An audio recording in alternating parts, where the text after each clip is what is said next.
Okay, so the Bills' first drive in the AFC wildcard versus the Steelers, a lot of good teaching stuff in here. And I thought this was a chance for me to try to explain some of this that I talk about. For the offensive side, pro versus PS, power spread, West Coast offense versus air raid. Okay, on the defensive side, man coverage versus match, and different types of zone coverages. Both sides, we want to look at the personnel because these teams mix a lot of personnel. And then last but not least, commentating, because there always seems to be a commentating issue that pops up in these games. And right on this drive, there's a ridiculous commentary by Tony Romo, who does some really good stuff and then some really weird stuff, silly stuff. And so we're going to watch this guy, Cam Heyward. We're going to see, because from what Tony says later in the drive, they're not going to run when Heyward's in.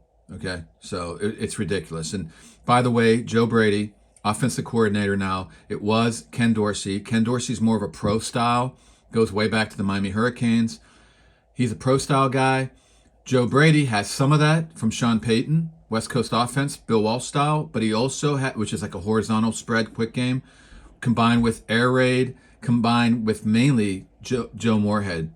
So Joe Brady was under Joe Moorhead originally. Moorhead has taken the Art Briles stuff and made it about power and then big deep shots. Okay, it's much more than that, but he's a spread guy, Joe Moorhead, from the beginning. He did run and shoot originally, but with Briles is a mix of big time option, heavy power stuff up the gut, and horizontal spread in the air raid and the run and shoot style, and definitely deep shots, big time. That's Art Briles does everything.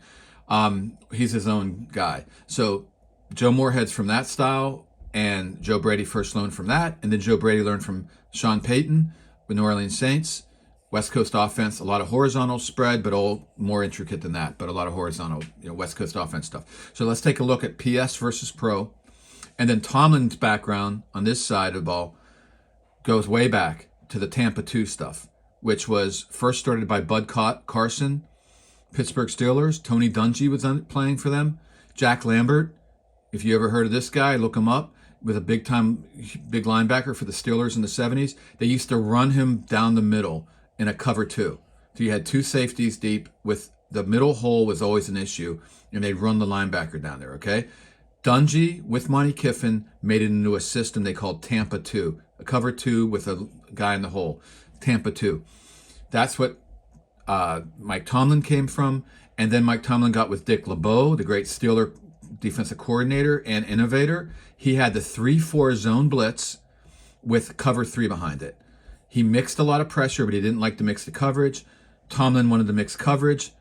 Out the door goes LeBeau, and that's what they do now over here. They mix coverage and pressure, okay, and personnel. Both sides are using interesting personnel. So that's what I'm going to be looking at, and also a little bit on that commentary. We're going to watch Heyward. So here we go. This looks like that standard 3-4 Pittsburgh defense? No. Why? I'm not sure why, to be honest, because they do have 2 tight ends in the game. That's 1-2 personnel. 1 running back, 2 tight ends, 12 personnel. Usually you get the 3-4 going, but because they're spread out a little bit, it's more like a pro spread / towards air raid style, but because you just have a tight end here, I'd say pro style, okay? And because of that, I guess, but they went into their nickel right away. So there's 2 linemen, 2-4, and here's the linebackers, 2 edge rushers, okay? 3-4, you have 3 linemen with the 2 edge rushers. That's the standard of that. But here, so it's a 2-4 with a 4-2 alignment on the front, okay? So you have a nickel, right? Who's the nickel? This guy. He's hanging out in this position, and all of a sudden he runs up to the line, okay? Who is this guy? He's a safety, Eric Rowe, okay? They picked him up late in the season, okay, for this guy, Kazee. Kazee was suspended for some kind of late hit. He's back in the playoffs. Rowe's the main guy still. Kazee's coming in now. Kazee, so they have 3 safeties in right now, using 1 safety as a nickel. Mike Tomlin will do other things, and we'll see it in the game. We'll see it. I'll go play by play, and we'll see the different ways he's using personnel. This is very interesting. There's a lot of interesting stuff he does. Okay. So, are they man-to-man? We have a press coverage here. We're not going to know because they don't send anybody in motion. If it's man-to-man, that means pre-snap, everybody has a man. If it's match, that means post-snap, They all picked the man based on the pattern distribution. It was something that was explored and expounded upon by Belichick, but really Nick Saban. And Nick Saban had a lot of stuff. So that's match. It can be man match, where everybody grabs a man after the pattern distribution. It can be zone match, where everybody's in a zone, and then they match up, and then they follow the man or they let him go based on assignment. Matching is assignment football. If this, then that. Nick Saban loved that stuff. And he always said to your guys, just concentrate on your assignment. That's it. If this, then I don't want you thinking about anything else. Just your assignment. That's assignment football. It's almost like option football, the triple option stuff on the offense. The match is like the equivalent of that. Then you have a regular zone. Well, you have zone matchup. I'm sorry. The next step after zone match is what I call zone matchup. And the difference is you don't follow your guy out of the zone. In zone matchup, you have a zone and you match aggressively on the guy in your zone, which becomes a problem if two guys go in your zone. And then in standard country zone, the old-fashioned zone, you just have space. You have a space, okay? And you just try to cover guys in that space, but it's not aggressive like a matchup. So you have zone, match man, and then man-to-man. Those are the progressions through the aggression of all that. And then you have a cover shell, depending on what guys who don't have anybody are doing back. Now, this guy is like one safety. But in this, you're going to see the way this plays out. It's hard to tell what this is right away. And you wonder why there's all this space here. And that's what Josh Allen was doing right away. He's an experienced guy now. He's getting better every year. People don't always give him that credit, but he gets better every year at reading this stuff.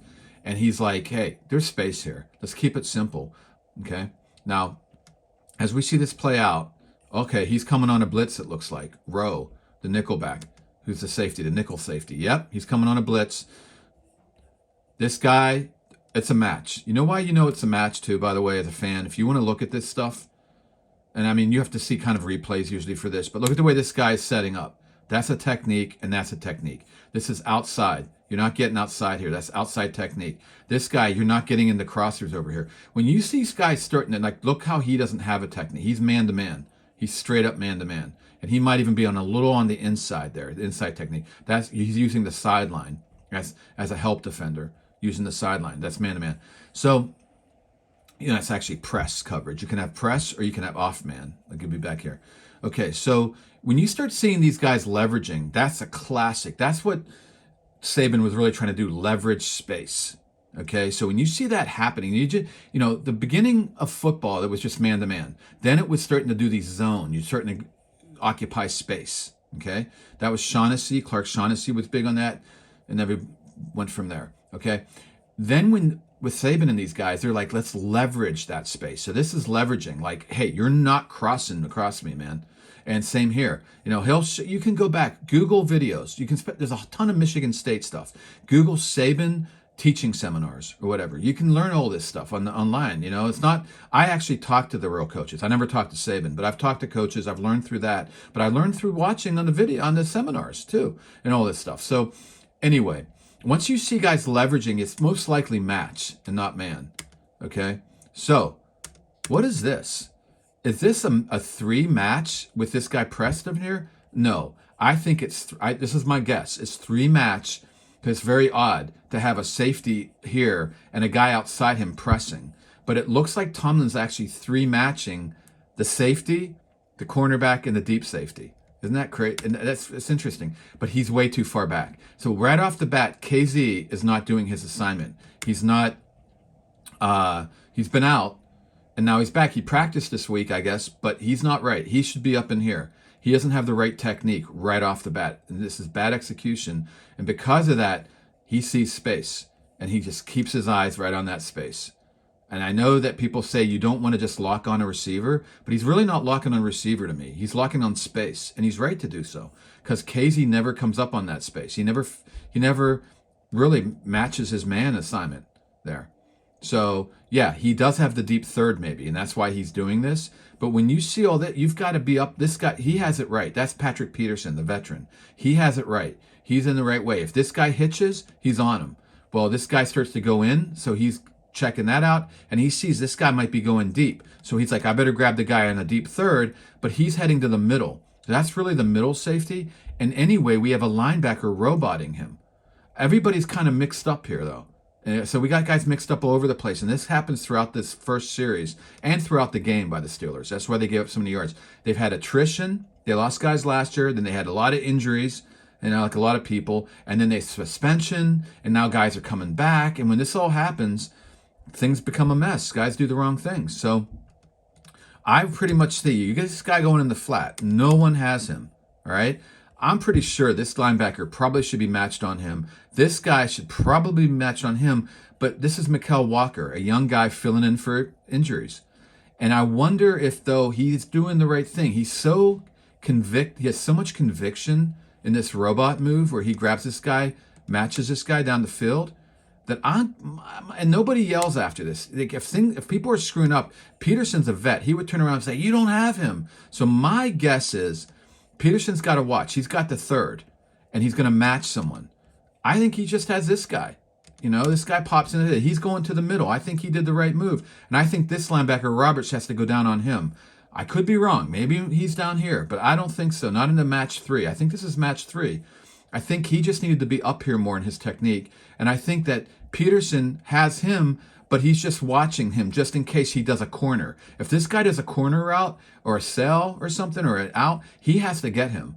That's his guy then. So he's making sure that doesn't happen. And he also has his eyes on the quarterback. And Josh never takes his eyes away from the other side of the field. So Peterson's not worried right now. And he's just hanging in just in case this guy does a corner. This guy's about to sit. So again, that's why these match assignments are so important. Because you don't have anything you just know what you just grab your man on man-to-man. But on match, you have to know what the assignment is. It's very important. And if guys have the wrong assignment, someone's going to be wide open. So this guy's wide open, but it doesn't matter because Allen's not looking over there anyway. Peterson's a veteran. But my guess, again, is Roberts would be coming off and getting down to this guy. And then this would be getting to this. So that all works out. The big problem isn't these guys over here. And I think the young guy, Walker, had the right guy, I think. But this problem is here. This technique's really bad. Good job. Quick game. Is this air raid? Is it West Coast offense? It's hard to tell. Bill Walsh's original West Coast offense was for quick game. It was to get the ball and you almost, instead of running with the ball, like a pitch to get it out, you just get rid of the ball, throw it out to the guy. It's like a run. And that was a big part of the air raid. The air raid is a combination of the BYU offense. And what was the BYU offense back in the day? West Coast offense. They got a lot of that. Some of it was from Sid Gilman, Coryell, what those guys were doing. But a lot of it was Bill Walsh, Lavelle Edwards, and he had a guy there, Rufus French was a guy. Oh, Scoville. Doug Scoville was really into the Bill Walsh. And so they were really doing Bill Walsh, but it was looser. It was a more college version of it. And then Mike Leach and Hell Mummy loved that, and they combined it with some of the option routes and other stuff of the run and shoot, and they combined their own system of air raid, a passing offense. And a lot of their offenses, we don't run the ball. We throw balls out to the people for the runs. So, if you want to call this pro-style West Coast offense, fine. You want to call it air raid, it's a little mix of both. Because it's pretty condensed, it spreads after the snap. See, this guy will come out here, so every piece is taken. I like the West Coast to me this is what Sid Gilman was all about when he created this. You spread the field after the snap. Everybody spreads out. And so to me, this is West Coast offense. The horizontal stuff is Bill Walsh. And so I'll call it more, this is pro style more. And boom, this is Sean Payton. You would see this from Sean Payton, and that was Joe Brady's guy. So boom, we hit the space. So one play, that's all the stuff that's going on there. How do we keep it simple? Because these guys are playing football. I actually played the game. I played college football at Bucknell. The captain of the team was Greg Schiano. You guys know that name. That's the only the name I can throw out at you that of someone I knew that you know. Other than that, no, I never played pro football. I also played at Gateway High School, Western PA. I just missed playing Dan Marino. I'm not that old, close. Dan Marino was at Central Catholic. We played Central Catholic after Marino left already. That Gateway High School was a big high school. Western PA's big-time football. Joe Montana was in that area as well. So anyway, don't know Joe Montana, don't know Dan Marino, do know Greg Schiano a bit, knew him better a long time ago. Okay, and I was a linebacker, so I was in his position group. So I actually hit Greg Schiano, and he hit me, okay, in practice. Anyway, practice drills and all that. Okay, so again, you're just, staring this off, making it simple. When you play the game, it needs to be simple for these guys. He just has to look. Middle of the field closed. A safety is up here. That's it. This guy's off. There's a lot of space here. I'm sticking here. Quick game. Boom. Out of my hand. Done. He didn't. I don't know if he saw this guy blitzing, but it doesn't matter. Out. Nobody's getting to me that quick, so it doesn't matter. And so just keep it simple. Perfect. Perfect stuff. A PS Pro system, though that was the Pro style, that one right there. These first 15 plays probably are scripted, or at least some number of plays, because that's what Sean Payton does. I'm sure that's what Brady does. We have scripted plays. Let's get on to the next one.